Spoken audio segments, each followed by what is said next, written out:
This is the multiple award-winning GardenDC podcast, the podcast about everything gardening in the Washington, D.C. and Mid-Atlantic region. I'm your host, Kathy Jentz. I'm the editor of Washington Gardener magazine. Our content is aimed at gardening enthusiasts, people who grow everything, from edibles to ornamentals, natives to exotics. If it grows in our area, that's what we talk about. Welcome to episode 255 of the GardenDC podcast. What if you could protect yourself from ticks in the garden? In this episode, we talk with Michael J. Raup, Emeritus Professor of Entomology at the University of Maryland, all about ticks. The plant profile is on rain lilies, and we share what's going on in the garden, as well as some upcoming local gardening events in the What's New segment. We close out with the last word on Back to the Land by Christy Page of Green Prints.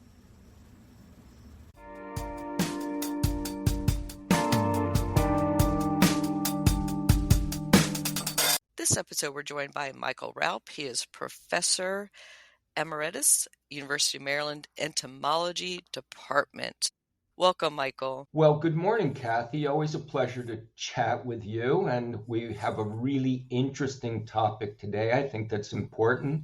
Ticks. Oh, my goodness. They're out in force. And in a few minutes, we'll dive right in there and learn what we can about these nefarious little rascals out in the landscape and what we can do about them. Little rascals. That makes them almost sound cute, Michael. Not so cute. But before we dive into all of that, let's talk about you. And I would like to know, were you born with chlorophyll in your veins and a green thumb? Are you a gardening person, Michael? Well, yes. Green thumb, green knees, green legs, green feet. I was born in a rural part of New Jersey, if you can believe that, and there is no exit off the freeway that would take you to my house. So I grew up basically in farm country, spent an awful lot of time outdoors. I got the best advice ever from my mother, who simply told me to go outside and play. I took great advantage of this, spent my days wandering the meadows and the fields, swimming in the rivers and lakes, learning all about nature, working on farms. So I was highly indoctrinated at a very early age into the natural world. And I think that's really where my love of nature and animals and later insects in particular really took off. We also had a large garden. My parents reliably grew a vegetable patch of almost an acre on our rural property. Wow. And we had the fun job of going out and pulling weeds and getting the potato bugs off the plant. So yes, indeed, I think I had this green thumb and green feet and green knees at a very early age. Well, I think an acre vegetable patch is impressive and a lot of work. So after growing up with that green background, what did you pursue as a career? Well, I had a real fondness for animals as a kid. Kind of the rule in the household, if we could catch it, we could keep it. So in addition to the usual number of dogs and cats, we had a red-shouldered hawk, we had a screech owl, we had snakes, we had opossums, we had batches of raccoons that would come and live with us. I really had a fondness for animals and thought I might be a pre-vet major.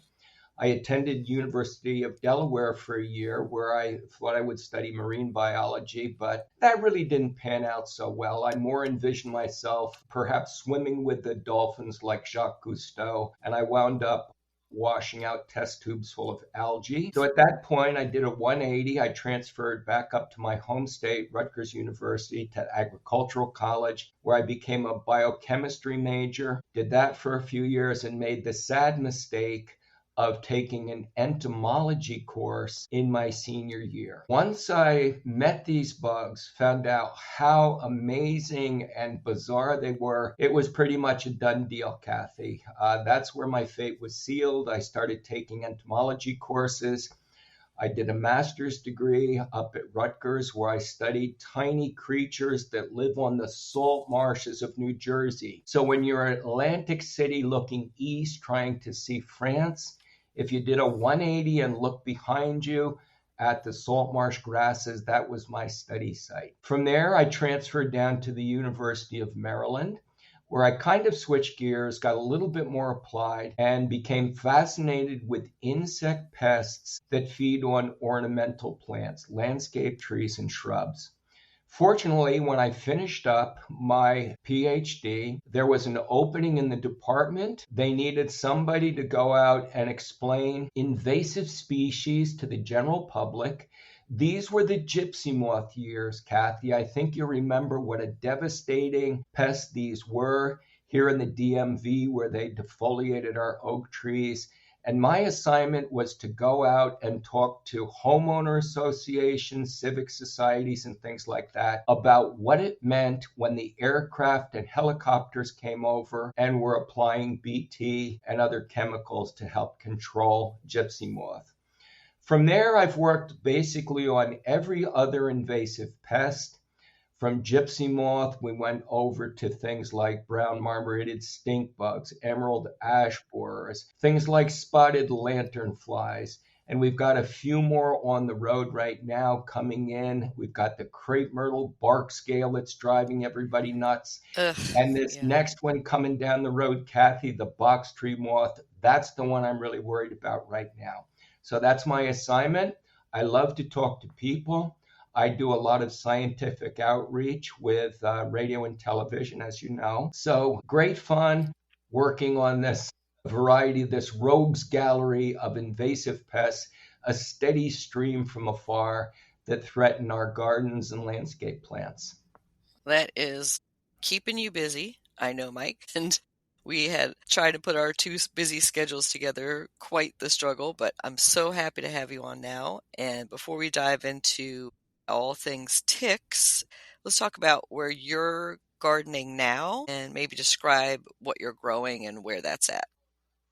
Well, I have a little half acre of paradise here in Columbia, Maryland. If you look at my front yard, the front flower beds, people often stop by and say, "Oh my goodness, what are all those plants in your front yard?" So I have a vast collection of annuals and perennial plants with the goal being to create as much floral biodiversity as possible. We know that many of our most beneficial insects live a dual life. Part of their life is spent as pollinator, but the other part of their life, the immature stage very often, are maniacal predators that wage war on the pests in our gardens and landscapes.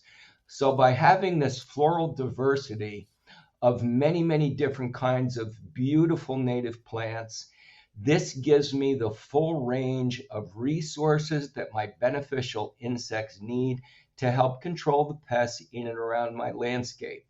My landscape also serves as a studio for photography and videography as I put together stories for the general public to try to demystify what bugs are and the important roles they play in helping make our world go around. So a lot of native plants, a lot of flowering plants, but my favorites are the pumpkins growing in the backyard right now. I have a particular fondness for pumpkins. So my backyard, and this is a good thing, is about 90% covered right now with pumpkin vines. And I'm just starting to get my first pumpkins. So I'm really quite pleased and excited to see what comes there. You know what, Michael? You remind me that I have a neighbor who used to cover their entire front yard with squash vines, and it was basically a ground cover. And I'm like, why did I not include that in my ground cover book? Well, that's a funny story, Kathy. I do have to say that the pumpkins now are in the backyard, actually, because my front yard has gotten a little bit too shady with my nice native trees out there. But for many years, I would plant it in the front flower beds, and the vines would run down towards the street. And the neighbors would stop by, and they'd kind of gawk at the house. But guess what? within a few years, I saw several pumpkin vines sneaking down through my neighbors' front yards as well. So sometimes we can change a little bit for the better for everyone. I think that would be called being an influencer. And Michael, you are located in Columbia, Maryland. And for those listeners outside the Washington, D.C. area, we should probably describe kind of where that is, kind of midway between D.C. on the north side and Baltimore. Right, Kathy. We're about a 15-minute drive up to Baltimore, and when we head the other direction, another 15 minutes down to the border of DC. So that's Columbia, Maryland, a rapidly growing community, quite diverse, lots of trails, lots of recreational areas, and a lot of people here in Howard County that are very, very interested in sustainability and building sustainable gardens and landscapes. So a great place, a benign climate here we have in Maryland. I feel blessed that we don't have earthquakes, we don't have hurricanes, we don't have tornadoes, we don't have tsunamis rolling over our land. So great place to grow plants, great place to grow people here in Maryland. And for those really interested in getting into it, Columbia, Maryland is a planned community and has a really interesting history. Absolutely, yes. It's a planned community. Many years ago in the 70s, a developer named Rouse began to buy up the farmland with a vision of creating a new city, basically with a city center. That's where the Columbia Mall is. And now, oh my goodness, Meriwether Post Pavilion and many apartments and townhomes going up, and creating several what he would call villages that surrounded this town center, where at the center of a village, you would have a supermarket, perhaps a barber shop, a pizza place, other amenities. And then as it radiated out from the town center, you would have high density housing, things like townhomes. And when it got a little bit further out from the town center, single family homes, all connected with wonderful bike trails and green spaces for people to enjoy. And I think to a large extent, Rouse's vision has come true. And it's really quite a vibrant and interesting and diverse community here in Columbia. Great place to live, great place to grow plants. Mm-hmm. And I always enjoy visiting and speaking to some of the garden communities there. And I do notice the bike trails, the walking areas that you mentioned, connecting the different communities, making it very walkable. But that brings us to our topic of ticks. So when you're on those trails, I've heard the advice, Michael, of staying to the middle of the trail so you're not brushing against shrubs or grasses or something on either side. But I would think that's not great etiquette on a bike or walker trail. Well, Kathy, it's an excellent point. We're going to dive in here a little bit about how to avoid or reduce the chances of tick-borne illness. And the way I do this, you bring up the first point here. I use a little acronym that helps me remember it, and it's simply AIR, just like air. So the first piece of this puzzle that you mentioned is A. And A means simply to avoid that tick bite. Now, ticks, of course, are going to be at their greatest densities where places like large and small mammals are. These are in hedgerows, these are in grasslands, these are in forests, these are along our rivers and such. The paved trails that connect the various parts of Columbia, you're simply not going to find ticks in the middle of a 10-foot wide asphalt trail. So again, avoid that tick bite to begin with. However, having said that, those trails are wonderful for riding bikes, for a little stroll, but hey, guess what? I'm getting in the weeds. So when I'm out and about, I'm looking for bugs or spiders or jarros or lanternflies or something else. And that takes me into vegetated areas, places where I really might pick up those ticks. The other piece of the puzzle here in the A, to avoid that tick bite, if you are going to get into the weeds and have a little adventure through the grassland or the forest, I'm going to geek out. And by geek out, that means if I'm wearing long pants, I'm going to tuck those long pants into my socks. This forces a tick to walk up and over your clothing where it's much more easily detected than if it can climb up your sneakers, up your socks, and get under your pants and find a nice cozy spot somewhere around the belt line to embed. So that's number one. Number two, if you're going to go outdoors, and whether it's with or without long pants, light colored clothing is always going to be better, of course. But if you're going to wear shorts, you may want to treat your hiking boots or your tennis shoes with a tick repellent. Now, there are several good tick repellents on the market you can treat both your clothing and your skin with. Of course, the gold standard of repellents is DEET, and occasionally I will spray DEET on my hiking shoes and my trousers if I'm going to go out in a place and I know it's heavily tick infested. There are others you can use, DEET alternatives like picaridin. Also, you could use something like oil of lemon eucalyptus. So there are many good options here. The other possibilities, you can actually buy pre-treated clothing that contains the tick repellent permethrin. Mm-hmm. If you don't want to spend that kind of cash, you can simply buy a spray bottle of permethrin and treat your own clothing. Permethrin is an excellent, excellent tick repellent. Having said this, permethrin does not go on your skin. It is only for clothing and shoes. You apply it the day before so it's dry when you put on your gear to go out for a hike. The third part of this little triad here, you've got to avoid getting off in the weeds. If you are going into the weeds, you're going to try to repel those ticks. The second piece of this puzzle is I, A-I-R-I. That stands for inspection. And Kathy, for me, it's the inspection that's the most important part of avoiding a tick-borne illness. So that means as soon as you get home, you're going to want to undress and do a full body inspection. That may mean recruiting a helper to see those hard to see spots somewhere around back, but do a full body inspection as soon as possible when you get home. The other thing that's really important is these ticks are sneaky, Kathy.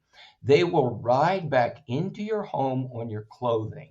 So if you take off those garments and put them in the hamper or just toss them on the floor, those ticks can then move from your clothing, and while you're walking around the house or perhaps in bed or something like this, they're going to sneak up when you're least expecting this. So the other caution I have is take those clothes as soon as possible, put them into the dryer, run your dryer on a hot or a medium heat for about a half an hour. That's going to kill all life stages of the ticks that may have come home with you. All right, so that inspection is key. And the sooner you can remove a tick or prevent it from embedding, the more chance you have, the greater the chance of not contracting a tick-borne illness. So get those ticks off right away. And that brings us to the third piece, AIR. You're going to remove that tick. Now, how do you remove that tick? Well, you may remember the old stories about taking a little Vaseline and smearing it on a tick. And that's not going to work. Even worse, you've heard stories about maybe taking a match and holding it on the rear end of the tick. Well, that's just going to make the tick angry. That's not going to work either. Don't do that. What you want to do is get a pair of forceps, and there are actually specially designed tools for removing ticks. You're going to grasp that tick as close as you can to your skin, and with a slow, steady pull, you're going to try to remove that tick. So get that tick off as soon as possible. that's going to reduce the chances that it's transmitted one of these tick-borne illnesses. Once you've got that tick off, too many people make the mistake of simply throwing that tick away, flushing it down the toilet. Don't do that. Get that tick identified. If you can't do it yourself, send it to your state cooperative extension service, your county office, and there are several facilities in every state with tick identification programs. So send that tick in. Why do you want to do that? Well, if it turns out that that tick has actually fed long enough to transmit a bacterium or a protozoan or a virus, you can get that tick identified. If it's a black-legged tick, you might want to worry about something like Lyme disease. The most common arthropod-borne disease here in the United States, or babesiosis. But guess what? If this is a Lone Star tick, you're not going to have to worry about Lyme disease. So the important piece of the puzzle here is get your tick identified. This will be able to help you rule in or rule out potential illnesses that tick has carried. The other piece of the puzzle, and this is something I always do, believe it or not, this year alone, I've been treated 3 times for Lyme disease. Now, I know this is going to sound like do as I say, not as I do, but I spend so much time in the field wiggling through the grass looking for bugs that it becomes an occupational hazard. Once I have a tick on me and I know that it is engorged, in other words, it's been on for a day or two, the tick is full and fat, I'm going to take that tick, and once I identify it, I am then going to send it off to a tick testing laboratory. At the tick testing laboratory, they can do a molecular analysis and give you a full profile of the various kind of disease-causing microbes that are inside that tick. What this allows me to do is call my physician and say, look, I had a black-legged tick on me. It was engorged. It probably was on for 3 days. It was behind my back. I didn't feel it. I couldn't see it. The tick test came back. It's got Borrelia burgdorferi, the causal agent of Lyme disease. And very often my physician will say, look, we're not going to take a chance with this. I'm going to prescribe for you a treatment of doxycycline. Okay, so by taking that tick, getting it identified, and if it is engorged, sending it off to have it tested for these various microbial pathogens, you're way, way ahead of the game, and you don't have to wait for the development of bullseye rashes.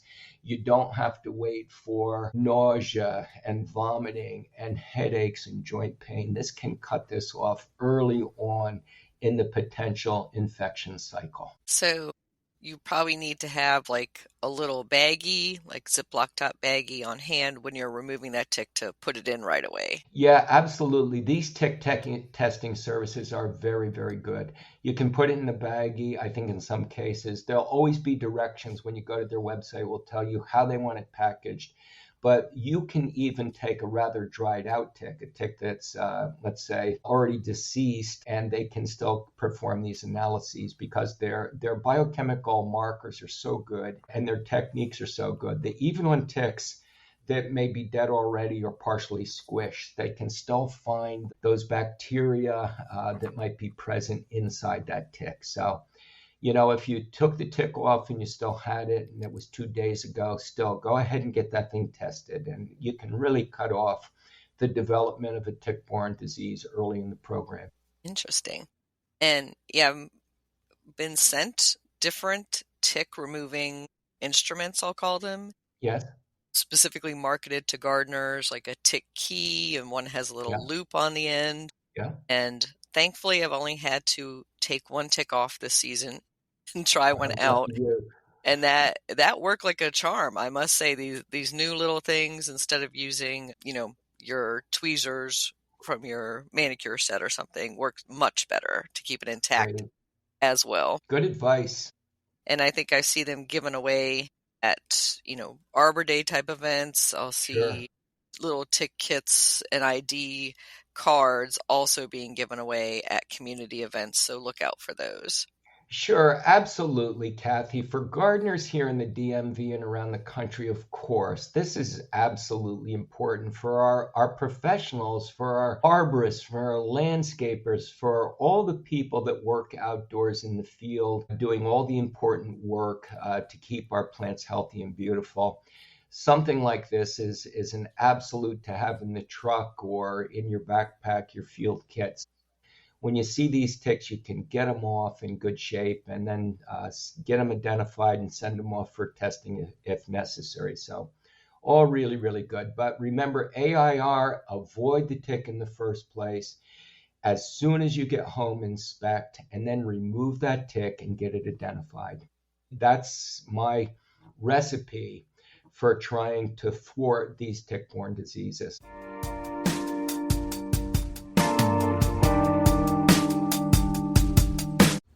GardenDC will be back after this short break.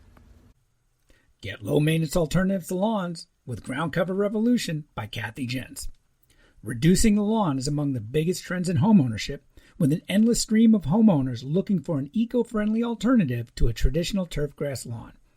In the last few years alone, over 23 million Americans converted part of their lawn to a natural landscape, and now they're looking to do even more. The biggest challenge to adopting this new ideal of the perfect lawn? Knowing how and when to replace your turf and which plants are the best ones for the job. Ground Cover Revolution is here with all the answers you need, and some you didn't even know you needed. Included are 40 in-depth profiles of plants that are perfect choices for replacing a grass lawn. There are options for sun, for shade, for dry and wet sites, and for various climates around the globe. There are choices that bloom, options that are evergreen, and selections that are deer-resistant. Kathy Jentz has also included an incredibly useful chart that gives you all the specifics on each of the 40 choices for quick reference and to make your ground cover selection process even easier. Whether you want to replace the entire lawn or just reduce the amount of land dedicated to turf, Ground Cover Revolution will help you usher in a new and improved idea of what a beautiful lawn should be. Ground Cover Revolution is available now wherever you buy books, including Amazon.com and Bookshop.org.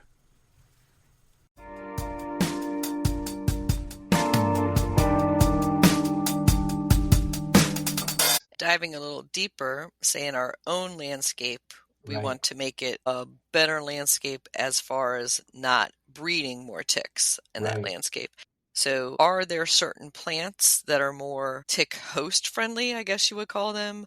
Or I was always thinking maybe our native plants might be more attractive for the native ticks. Yeah, Kathy, to be honest with you, I don't think there's going to be a link there. I mean, I'm going to go off here a little bit, but our good native plants, of course, provide so many other ecosystem services for our pollinators, our beneficial insects, the beauty around our homes. I don't think we need to shy away from those at all. What we're more concerned with is the structure of our habitat around the places we work, around our gardens, around our homes, and around our parks. Here in the DMV, as we have begun to encroach on nature with our developments, places where people live, as we move into forests and develop natural areas, what we're really doing is bringing humans in contact with other creatures that we share this environment with. In particular, we have, as you well know, in our gardens here in suburbia in the DMV, probably my number one pest in the landscape is the white-tailed deer. Mm-hmm.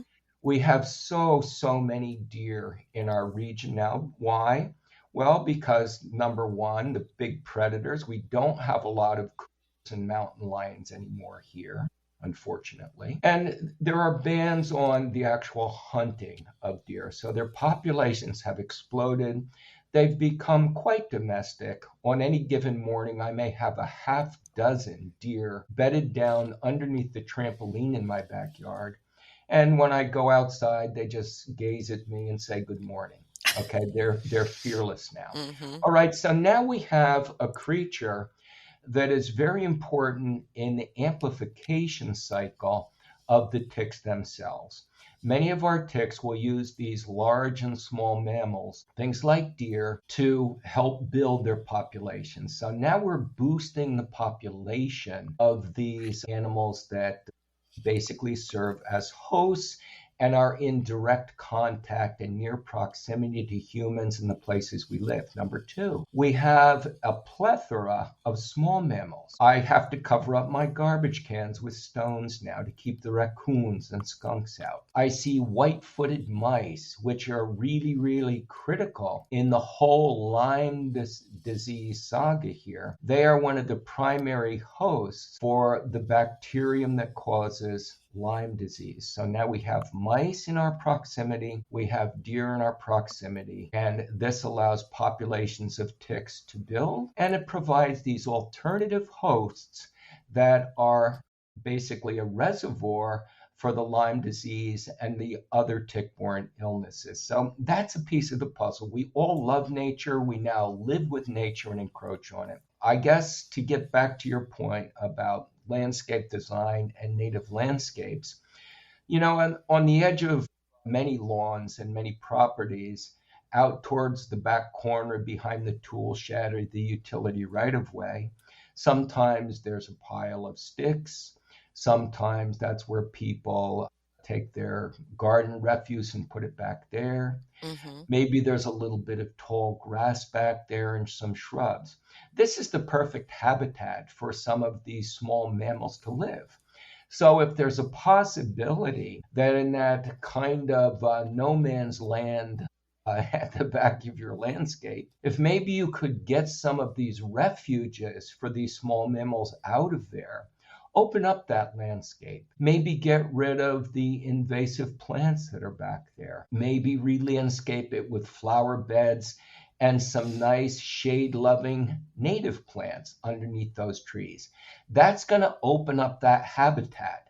So maybe the red-shouldered hawk that lives in the neighborhood, when it sees a mouse now, it can dive down and get that mouse. Or maybe this is a less favorable area for deer to hide out. So simplifying that landscape in ways that allow the predators perhaps, reduces the refuges for some of the small mammals there, and basically makes it a bit more open. That probably can also help to reduce the problems with the ticks and the small animals that carry the ticks. In addition, this is just a word of caution here. If, for example, you have children and there's a children's play set, I know that it's nice to put that in a shaded area perhaps, but again, this area, if it has undergrowth and places where small mammals like mice might live in tall grass, that brings you in proximity to some of these areas where ticks may be more abundant. Perhaps consider moving those swing sets and play areas to the middle of yards where you're less likely to come in contact with the ticks that are being carried in these refugia at the borders of your property. So that's perhaps one simple thing that you might be able to do. And in doing a little bit of research on plants that are hosts for ticks, Japanese barberry, which was closely studied, was a top one. And I was surprised to also see Japanese honeysuckle on that list too. Well, these dense plants, again, it creates a microhabitat. One of the things ticks really, really need, and this people will ask, well, hold it, time out. Why did we see so many more ticks this season as before? Well, it turns out that when we have cold, dry winters, those kind of conditions really disfavor the survival of overwintering ticks. So when we have a winter that wasn't that rugged, we had a little bit of nice snow cover, it was nice and moist, that allows the ticks that are trying to overwinter down in the duff under leaves or under brush piles to be insulated from the cold temperatures, lots of moisture in the spring. These are conditions that favor tick survival. They also, of course, favor, as you well know, snow cover will favor these small mammals, things like shrews that may be pests in and of themselves, and small mice. The So now voles. you've basically upped the survival of ticks and their hosts. So barberry just turns out to be, as you know, a very dense plant. This creates a microclimate that probably favors both the host, things like small mammals, but also the tick. I'm not surprised that honeysuckle might also favor, again, dense canopies, higher humidity, more moisture, a little bit of shade. Yeah, that kind of makes sense to me. So again, certainly we all try to avoid these invasive non-native plants in our landscapes. And just as a general rule, as we're learning, of course, with spotted lanternfly and tree of heaven, getting these things out of the landscape is probably always a good idea. Mm-hmm. Good point. And then I was going to bring up, Michael, there are actually, good plants with tick in their name. And I think some Yeah. some people avoid planting them because they No, think no, that they're no. a tick attractant, Sure, but sure. it's really some aspect of it. So Coreopsis is also known as tick Yeah, seed, sure. and that who Of wants course. to have tick seed in their No, landscape? no, What a no. unfortunate common name. Well, Yeah. Coreopsis, as it turns out, Kathy, is one of the premier attractors for beneficial insects. So Mm-hmm. maybe I got to be honest with you here. I don't know what the seed of Coreopsis looks like. Maybe it looks like a tick. Maybe Mm-hmm. that's It why it's is. called It is a tick. tiny little black seed. Okay, there you go. Yeah. But certainly, by all means, just because it's got tick in the name doesn't mean you shouldn't plant it. Is there a tick bane, I wonder? Boy, that would be a hot seller, wouldn't it, if we had a tick bane, There's huh? like tick trefoil. There's Okay, yeah, others with tick, sure. and it's almost always that it's the seed or the Yeah, little fruit that it makes is in the shape of a tick or something, but it's not something that is going to attract ticks to your garden. sure. So, but by all means, don't avoid those plants because they're just dynamite, provide dynamite ecosystem services in terms of pollination sources for our beneficial insects. Absolutely. Yeah, and then the opposite side, and I know this is a lot of internet discussion about planting plants that repel certain insects. So there's all Yeah, this talk about certain plants repel mosquitoes from your garden. yeah. And in the deterring ticks plants category online, they recommend rosemary, mint, sage, lavender, garlic, and marigolds.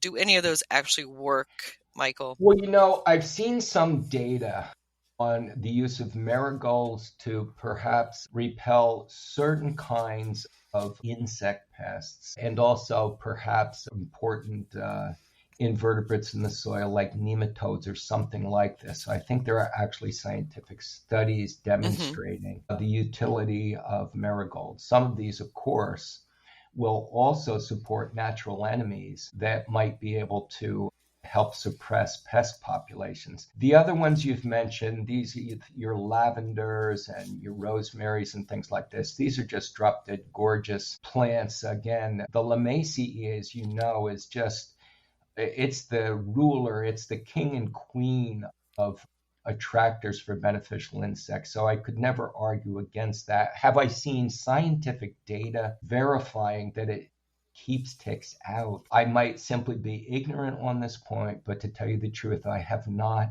And I don't fully understand what the mechanism of that might be. Again, Yeah. ticks, remember now, cues given off by their vertebrate host, the things that give them blood, right? Heat, movement, dark colors, CO2, probably lactic acid, things like that. Those are the things that tick respond to. Do they not respond, or do they avoid essential oils coming out of things like rosemary or thyme or some of the others? I just don't know this. I really don't know the answer to that. So I'm going to plead ignorance here. If there's data out there to support this, of course, I'm on board. My other admonition here is how can you go wrong by planting some of those plants because they provide so many other wonderful services in our landscape. Yeah, I think those that are reporting this are saying that the strong scent, Yeah. having that around you, would repel the ticks. And I'm like, Well, are ticks that sensitive to fragrance? Well, sure, absolutely. They're using volatile cues to find their host. So let's create a scenario where this works then, Kathy. Mm-hmm. So you've got a yard full of mints and rosemaries and aromatic plants. Maybe the ticks can't even find you. It's like the Klingon cloaking device from Star Wars. You're simply not there because you have so many of these other odors surrounding you that the tick can't sense you. How's that for an explanation? Sounds good. And I was also going to say all of these plants are deer resistant and not really great food for our small rodent friends. Right. And because you're reducing those populations around you because you're not giving them food, that might also be playing into it. I like that too. Fair enough. And these are always good guys to have in your landscape for so many other reasons, but absolutely. And so you mentioned natural enemies or predators. Yes. Who likes to eat ticks, and how can we encourage them to come to our garden? Well, there you go. Now, that's a very tough one. With many of our landscape trees and shrubs, there's a whole variety of predatory bugs, basically ladybird beetles and things like this that will decimate the pests that we have in our landscape. I'm not really sure who eats ticks. I think the only data I'm aware of would suggest that opossums will eat ticks. Mm-hmm. I'm not sure who else in the epigeal zone down there on the soil surface are tick eaters. I guess I wouldn't be terribly surprised if there are some birds that would forage on ticks. But other than that, I really, really don't know the answer to that question. I don't know who the good natural enemies are other than perhaps small mammals that eat ticks. Again, I can't give you help on that particular one. I do know that backyard chicken keepers report chickens love ticks. I'm sure they might. Yeah. So at least those birds. And I have heard anecdotally about frogs and possums encouraging them to come to your garden because they're good at eating the bad bugs in your garden. Yeah, no question. No, that all makes perfect sense. And I could see how guinea fowl or chickens would gobble them up. And I've heard the opossum story. But again, the plants we've talked about here, your herbs, various kinds of herbaceous plants, and herbs in particular, just as I've said so many times here, are going to be really key attractors for those parasitic wasps and predators and good guys that you'd like to have in your garden. No doubt about that. Definitely. And so we've heard a lot about Lyme disease in the news and stuff like that. And then there are other lesser known tick diseases. I think alpha-gal, am I saying the name correctly, is one. And that's the one that makes you sensitive to eating red meat after you've gotten in, and that might be your first symptom. Are there other tick-borne diseases that we should be concerned about? Sure. Well, again, Lyme disease is the big gorilla. At last count, the last data I've seen, but this is a little bit dated, from CDC would suggest that somewhere very close to 90,000 cases of Lyme disease occur each year. But this apparently is a short estimate. Some people are estimating, I've seen figures as high as 400,000 people being treated annually for Lyme disease. Before we leave Lyme disease, it's got a very interesting demographic in terms of who becomes ill with Lyme disease. It actually turns out that it's bimodal, with children and seniors being the most common to contract Lyme disease. Why? Well, because kids are outdoors playing in these grassy areas and are becoming exposed to the ticks. The 25 and Generation Z folks, they're busy in an office on a laptop or a device basically conducting business. They may not be outside so much. And folks like me, once you get a little bit more free time, you're likely to go for a wander in the meadow. So it's bimodal. It tends, again, to peak in this time of the year. The Lyme disease cases will begin, and you can contract Lyme disease in any time of the year. So don't think because it's December. I've removed black-legged ticks from myself in December. Wow. So as long as those temperatures are up in the 40s and 50s, and with climate change, we have this all the time. those ticks can be active and they can get on you. But the real peak months, the Lyme disease cases will begin to climb in May, June, July, August, September is the peak. And now the cases will begin to tail off again as the season cools and as people probably are spending less time outdoors. Some of the other important diseases, and we'll stay with the black-legged tick right now. Another one that's really nasty is babesiosis. This is not a bacterium. This is actually a protozoan. It fits more in the category of things like malaria. Okay, it's got a complex life cycle. It attacks your red blood cells. The parasite lives in your red blood cells. It'll cause anemia, fatigue, can cause problems with your spleen. When it becomes chronic, and can be very, very serious, life-threatening, as can Lyme disease. So that's another really nasty one that's carried by the black-legged tick. And here in the Northeast, including the DMV, we're right in the hot zone for Lyme disease. This is primarily a mid-Atlantic, New England, and some of the mid-central, the northern mid-central states are the key locations for Lyme disease. The alpha-gal is an interesting story because this one is primarily vectored by what we call the Lone Star tick. The Lone Star tick historically has been more of a southern tick, but with climate change and global warming, it is rapidly expanding its range northward.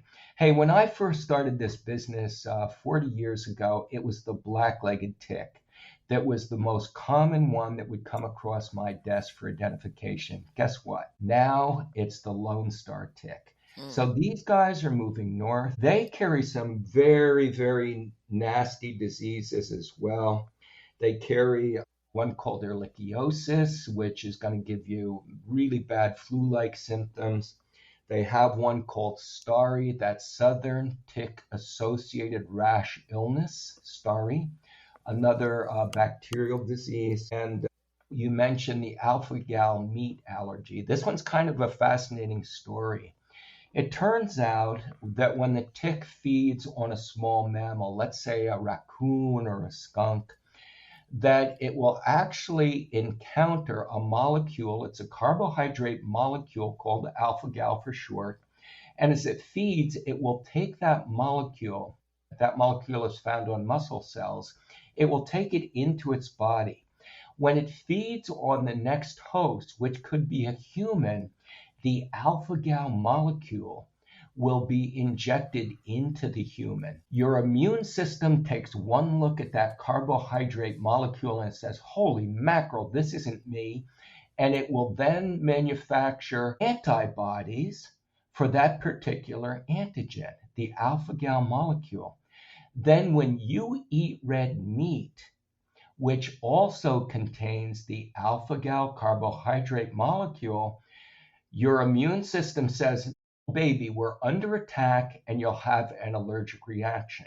Now that allergy could be relatively mild, upset stomach, or it could be life-threatening. It could be responsible for an extreme form of allergic response called anaphylaxis, which is life-threatening. I have several friends now who have been exposed, who have the alpha-gal syndrome, and their diet now consists of fish or fowl. They can no longer eat red meat. So that's the interesting story with the Lone Star tick and its march northward. The third one of the trio of terror, as I like to call them, of course, is one that's been around for a long time. This is called the American dog tick. It's a very common tick. It's one of the larger ticks. The American dog tick is quite large. The Lone Star is intermediate, and the black-legged tick is a rather small tick. And this one carries a pretty nasty disease called Rocky Mountain Spotted Fever. Again, this can be a life-threatening syndrome.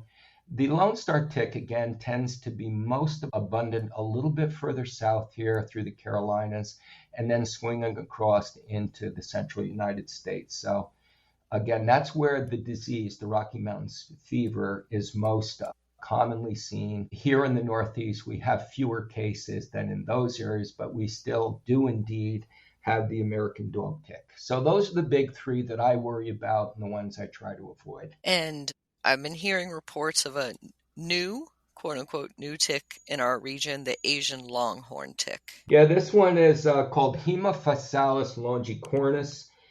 This one, it sounds kind of new, but it was first detected, I think, up in New Jersey in about 2017. They had records of this. I think it's now found in something like about 20 states, including Maryland. Now, the Asian longhorn tick is primarily a tick, an important tick with livestock. It gets on a whole variety of animals, goats, things like cattle. So that's where the real impact is. They can be incredibly abundant on the mammalian host to the point where they're simply exsanguinating. They're simply sucking so much blood from livestock that the livestock are unthrifty or can actually perish as a result of these extraordinary densities of that longhorn tick. Good news here in this country, to my knowledge, they are not vectoring, they are not carrying human disease, although they may be competent to do this. To this discussion, have not been able to find a documented case of the Asian longhorn tick vectoring a human disease. However, in other countries around the world, they can carry some very, very nasty diseases. So something to look out for. And when you mention the ticks preying on livestock, that brings up our pets. Sure. And those who have dogs, especially taking them on walks, it's very common, of course, to bring home ticks with that dog. Absolutely. So when you're out with your pets, your dog in particular, of course, it's going to be the same 3 recommendations I had made a little bit earlier in the program, Kathy. You're going to avoid. I know that Rover's going to want to chase a rabbit or something like that, but as much as possible, try to avoid that problem in the first place. Again, inspect your pet as soon as they get home, and again, remove those ticks as quickly as possible. For our pets, however, dogs, I think there are good things that your veterinarian can recommend, of course, to prevent Lyme disease and things like this. So talk to your veterinarians, get their good advice and recommendations for how to avoid Lyme disease in your pets as well. And I do see people purchasing things like tick repelling collars and that sort of thing. That does bring us to, there are services that are offering themselves as tick repellent sprays for your entire backyard. Yeah. What do you think about those, Michael? Well, I get it. People are concerned about this. Of course, these diseases are no joke. So sure, I get that people may want to have a service that will come in on a regular basis and treat, hopefully, just the perimeter of the landscape. As we've talked about briefly before, that's where you're going to find the great majority of things like your black-legged ticks. The Lone Stars may be a little bit more mobile, but I certainly understand the concerns here about this. Again, this is a personal choice. My landscape in particular is a place where my grandchildren and me are wiggling around in the grass, and I'm encouraging lots and lots of different kind of insects and things to live in my landscape. So for me, the choice is not to do this. I will use other ways to dodge tick-borne illnesses, but I fully understand this is a personal choice and that people may certainly want this kind of service. So I think that's what my take is on all of this. And I hear a lot of gardeners recommending making your own tick tubes. You can purchase tick tubes. Yeah. And have you tried those out? So basically it's like a toilet paper tube soaked with cotton balls, soaked with the permethrin that you talked about before, and then putting those around your landscape with the idea, I guess, that mice or the small rodents would take that in. Yeah, kind of brilliant, I think. I mean, why not? I mean, this is a targeted, well-defined application here. It's not a broadcast. And I believe, and I don't want to speak out of term here because I can't recall what study it was, but I think there is actually data supporting this. Mm-hmm. We certainly know that the permethrin, when it winds up in a mouse nest on a cotton ball, will kill those ticks there. What it means for the population dynamics of the tick in a landscape, I'm not sure that I have seen that data. And again, I plead ignorance on this one. I'm not saying it doesn't work. I'm just saying I'm not familiar with the data that shows that when you do this, you've actually reduced the incidence of Ixodes ticks carrying Lyme disease. So sounds like a brilliant idea to me. And I'm basically all for that because the logic here tells me this is a very good way to basically treat those small mammals, especially those white-footed mice that are an important reservoir host for the Borrelia that causes the Lyme disease. So this is one of those situations I think it's how can you lose on this one? Yeah, I think the research is pretty brand new. And what I'm looking up here is a new study by Penn State says it will eliminate for one season. So it's something that you're going to have to redo. You just can't leave the tick tube out there, I think, rain or shine over the winter time, and then re-up it every season. And that it does reduce the population of ticks on mice for that one season. Right. No, that makes complete total sense. No, it's like I say, this seems like a no-brainer and a can't-lose situation. What it means, the next level up here, what it means for the actual incidence of Lyme disease in humans, perhaps is a piece of puzzle yet to be discovered by scientists. But yeah, no question that there's all good logic to suggest that this is a good way to treat those mice and kill the ticks that are on them, reducing the population of ticks. So good work, Penn State. Yay. And obviously something they're probably heavily researching and then making sure on that next level up that will have some impact on Lyme disease carriers, hopefully. Knock on wood. Right. So, Mike, how can our listeners contact you to find out more? Well, you can find me on the internet. I do have a weekly blog, basically. It's called Bug of the Week. You can either go at Bug of the Week or www.bugoftheweek.com. And every week there's a brand new story about some interesting insect or other arthropod that I found in the landscape, or perhaps someone has sent me a picture and wondered what it was, or it's something that I found fascinating in the literature to write about. And these stories always include a rather lengthy discourse about what the pest is, how it lives its puny life, how to recognize it, what it does, is it beneficial, is it harmful?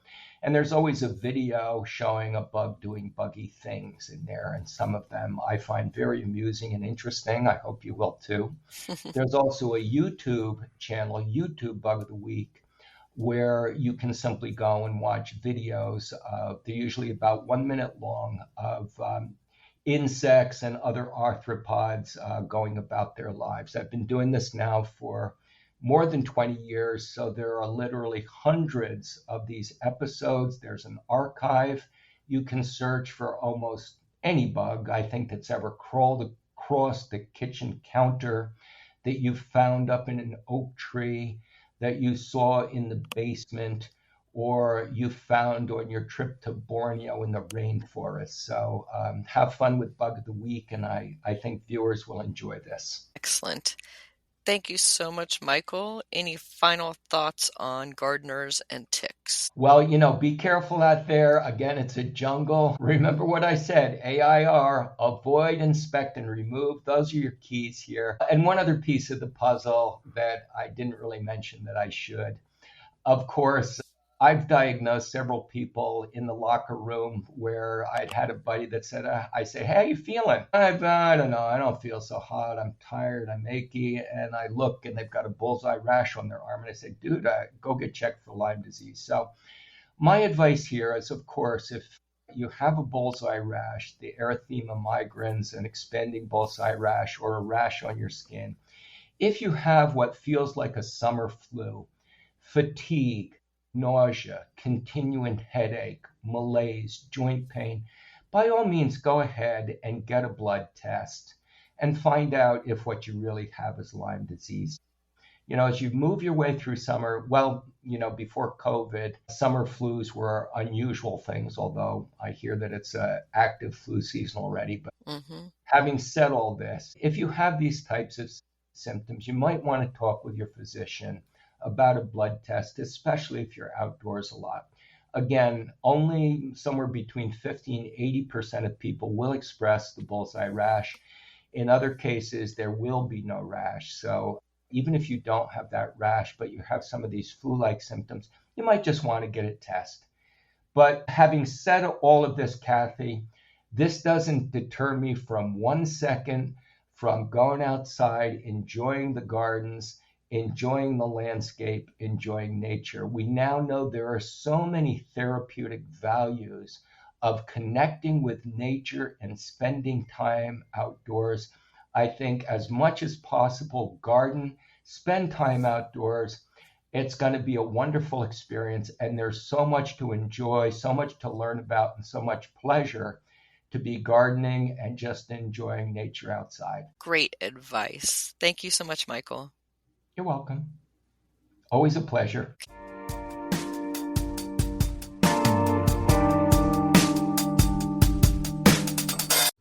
GardenDC will be back after this short break.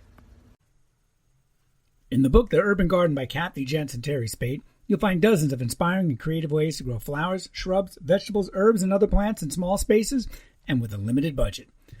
Whether you want to grow on a balcony, rooftop, front stoop, or a tiny urban patio, turn your growing dreams into reality and build a gorgeous and unique garden that showcases your personal style while still being functional and productive. With the ingenious ideas and resourceful tactics found here, you'll be maximizing yields and beauty from every square inch of your space. No matter what you grow, the 101 amazing growing ideas found in the urban garden will turn your tiny urban yard into a treasure trove of green you'll be proud to share with family and friends. Buy your copy today at your local retail bookseller or order it online now at Amazon.com or bookshop.org.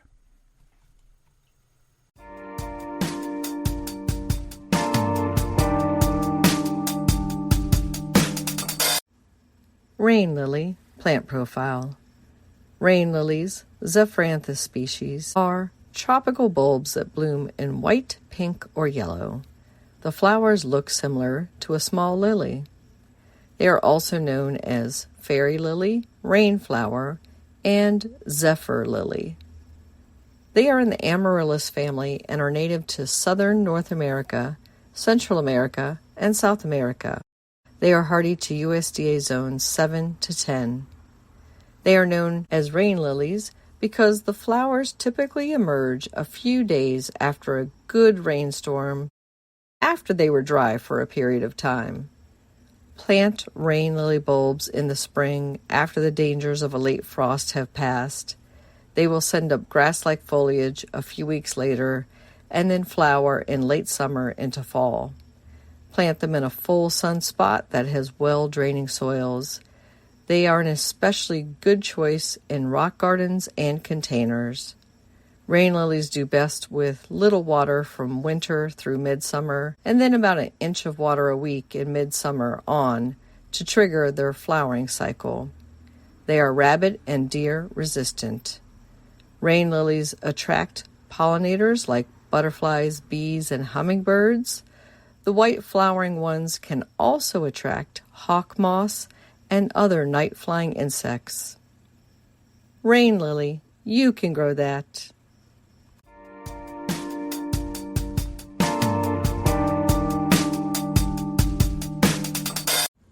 What's new in the garden this week? Well, I've been enjoying making arrangements with goldenrod as a filler and using my self-sown celosia. At the garden plot, we're digging up the carrots and potatoes and putting in cool season lettuces and greens in that spot.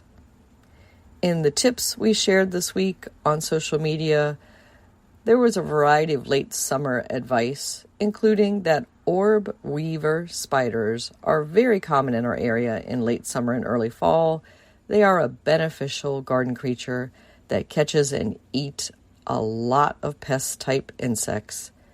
They are not a danger to people or pets, so leave them be. In local gardening events, if you're in the Washington, D.C. region, we encourage you to attend the Friday, September 12th talk by Mark Hyland of Organic Mechanics at Homestead Gardens in Maryland. He will be speaking at 10 a.m. at their Davidsonville location and at 2 p.m. at their Severna Park location, and the topic is Understanding Houseplant Soil. There is a fee and you must register in advance. Go to homesteadgardens.com for details. And then the Potomac Rose Society is hosting a free talk on Sunday, September 21st at 2 p.m. online via Zoom. You can register for that at potomacrose.org. The topic is Discover the World of Vintage Roses, an afternoon with Leon Gidenthil. And then on Saturday, October 11th from 10 a.m. to 3 p.m. at the Duncan Library in Alexandria, Virginia, the Master Gardeners of Northern Virginia are holding their second annual Fall Fest. This includes Ask the Master Gardener tables, kids' activities, a houseplant sale, free saplings, handcrafted pottery, a food truck, and more. It's a fun-filled family event. You can find out more about that at mgnv.org. Happy gardening!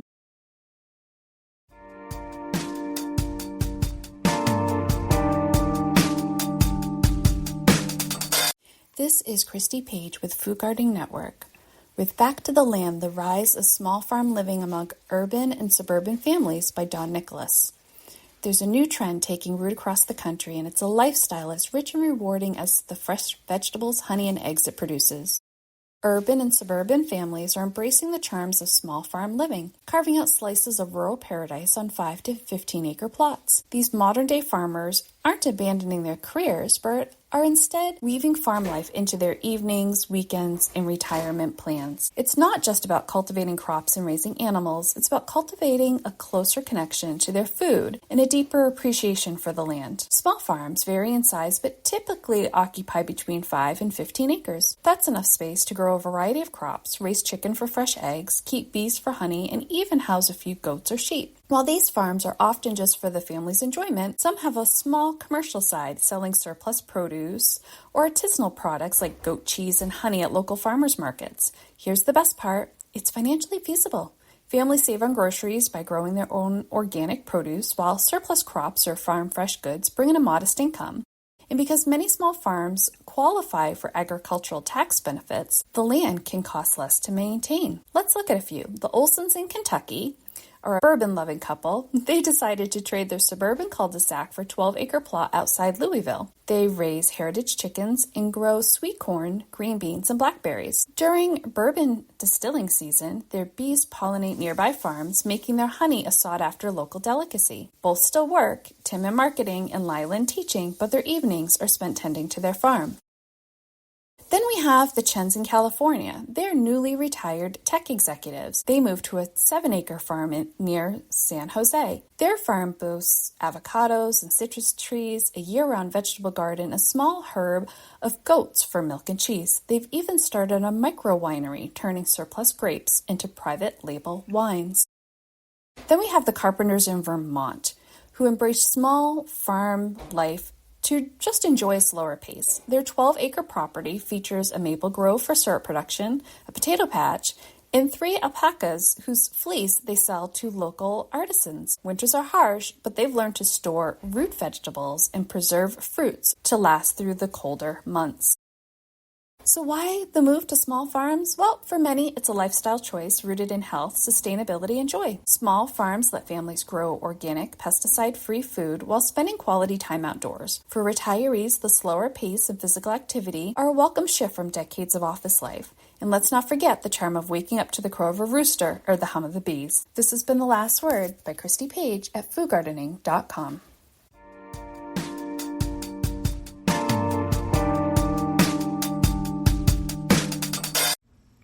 Thank you for listening to GardenDC. This episode was produced and hosted by myself, Kathy Jentz, with editing assistant from intern Cavit, Ireland. The Let the Sunshine music interludes are by James Mulvaney. If you like this episode, you may also enjoy listening to GardenDC episode 115, The Dreaded Spotted Lanternfly, episode 29, Butterfly Gardening with a Smithsonian, episode 141, Nature's Best Hope with Doug Tallamy. By the way, you can become a listener supporter and subscriber. Find that link in our show notes. Another way to support this podcast is to subscribe to our monthly digital publication, Washington Gardener Magazine. To do so, go to WashingtonGardener.com or WashingtonGardener.blogspot.com. You can find Washington Gardener on Twitter or X, Instagram, Blue Sky, and Pinterest at WDC Gardener, and on Facebook at Washington Gardener Magazine. And be sure to leave us a 5-star review on your favorite podcast listening app. Please take a moment to share us on social media with hashtag GardenDC and with your gardening friends so other gardeners can find us too.